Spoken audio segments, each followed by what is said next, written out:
Bonjour. Cette vidéo présente la marche à suivre pour créer une visualisation code 6.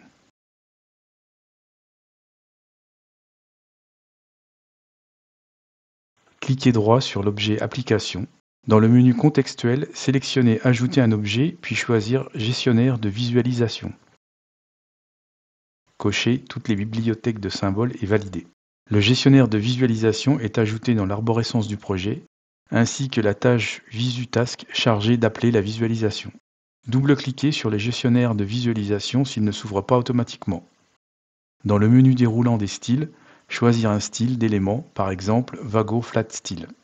Le paramétrage du gestionnaire de visualisation est terminé. Il faut maintenant ajouter une visualisation.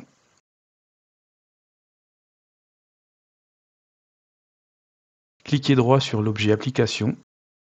Dans le menu contextuel, sélectionnez Ajouter un objet, puis choisir Visualisation. Saisir le nom de la visualisation, par exemple Ma visualisation, et valider. La page de visualisation est créée et s'ouvre. La page de visualisation est scindée en deux parties, une partie pour la création et la seconde pour la boîte à outils. Cette visualisation affichera la valeur d'un compteur, un bouton de remise à zéro du compteur ainsi que 3 voyants. Pour ajouter un arrière-plan, il faut importer une image dans une collection du projet.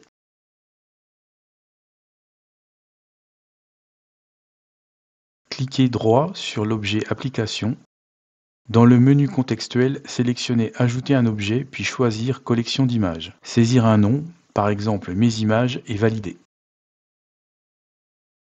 Double-cliquez dans la colonne Nom de fichier puis ouvrir la fenêtre d'importation. Choisir une image présente sur l'ordinateur et paramétrer son traitement. Par défaut, l'option Enregistrement du lien est activée. Avec cette option, l'image est chargée dans l'appareil et son chemin d'accès est mémorisé. Si l'image est modifiée sur l'ordinateur, alors elle est mise à jour automatiquement dans le projet. Pour cela, le chemin d'accès ne doit pas être modifié. L'option Incorporation dans le projet permet de copier l'image dans le projet. Si l'image est modifiée sur l'ordinateur, alors elle n'est pas mise à jour dans le projet. L'option Enregistrement du lien et incorporation dans le projet permet de copier l'image dans le projet et sauvegarder son chemin d'accès. Dans ce cas, la mise à jour de l'image dépend du choix de nouvelles options. Le fichier est chargé automatiquement sans action de l'utilisateur.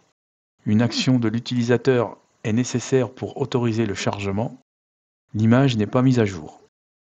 Attention, l'incorporation d'une image augmente les besoins en mémoire du projet. Ajoutez l'image en cliquant sur OK.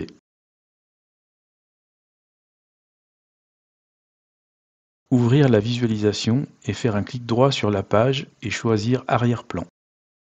Cochez l'option Utiliser l'image et choisir la collection Mes images. Sélectionnez l'image et validez les fenêtres. Faire un clic droit sur l'objet Visualisation et ouvrir ses propriétés. Dans l'onglet Visualisation, cochez la case Inclure l'image d'arrière-plan puis valider.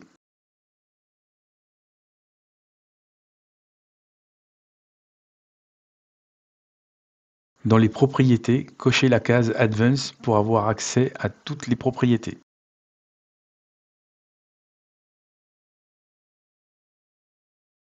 Dans la boîte à outils, sélectionnez l'objet rectangle dans la catégorie Base et le glisser sur la visualisation. Dans ses propriétés, ouvrir la propriété Texte et renseigner %S, S en minuscule, dans le paramètre Texte. Ouvrir la propriété Variable de texte et renseigner la variable liée au compteur dans le paramètre Variable de texte. À l'exécution, %S sera remplacé par la valeur du compteur. Dans le programme PLC-PRG, supprimez la ligne suivante. Dans la boîte à outils de la visualisation, sélectionnez l'objet bouton poussoir dans la catégorie Lampe Switch Bitmap et le glisser sur la visualisation. Dans ses propriétés, renseignez la variable plcprg.xresetCompteur dans le paramètre variable. Ouvrir la propriété Paramètres d'image et renseigner bouton d'image dans le paramètre Comportement de l'élément. Ajoutez une description au bouton poussoir avec un objet libellé disponible dans la catégorie Éléments de commande généraux. Un appui sur le bouton poussoir provoquera l'écriture de la variable plcprg.xResetCounter. Déclarez deux variables retain persistants, g_iseuil_haut et g_iseuil_bas. Dans la boîte à outils de la visualisation, sélectionnez l'objet rectangle dans la catégorie base et le glissez sur la visualisation. Dans ses propriétés, ouvrir la propriété texte et renseigner %s, S en minuscule, dans le paramètre texte. Ouvrir la propriété variable de texte et renseigner la variable g_iseuil_haut dans le paramètre variable de texte. Ouvrir la propriété configuration d'entrée, cliquez sur Configurer à droite de OnMouseDown. Dans la fenêtre de configuration, double-cliquez sur l'action Écrire une variable. Dans le menu déroulant Type d'entrée, sélectionnez Saisie de texte et l'option Utiliser la variable de sortie de texte. Validez et ajoutez un libellé.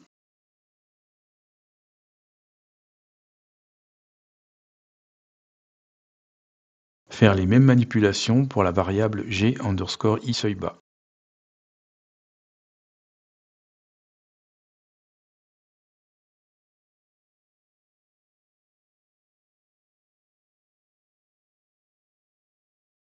Dans le programme plcprg, ajoutez la déclaration et la ligne de programmation suivante.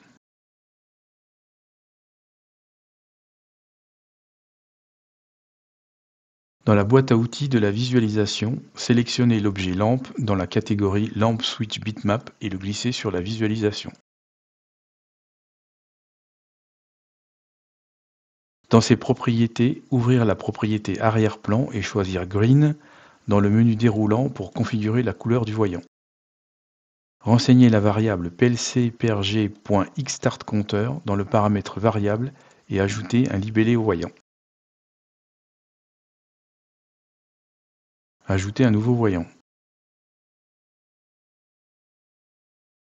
Dans ses propriétés, ouvrir la catégorie arrière-plan et choisir Red dans le menu déroulant.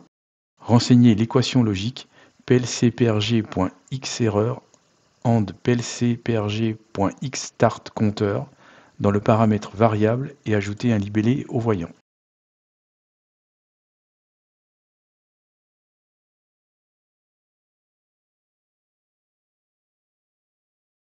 Ajoutez un nouveau voyant.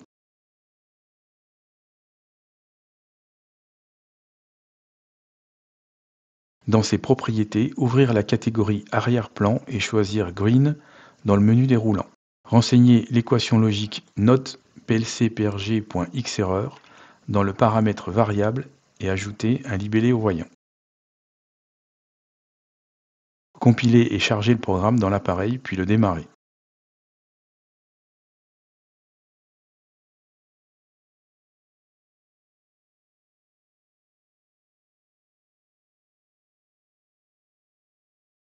Saisir le seuil haut puis le seuil bas. Démarrer le compteur en passant X entrée 1 à trou. Le compteur est en erreur lorsque la valeur de comptage est en dehors des seuils définis. Arrêtez le compteur en passant X entrée 2 à false. Cliquez sur le bouton Reset pour remettre la valeur de comptage à 0. Si vous avez des questions, n'hésitez pas à contacter votre support Vago local.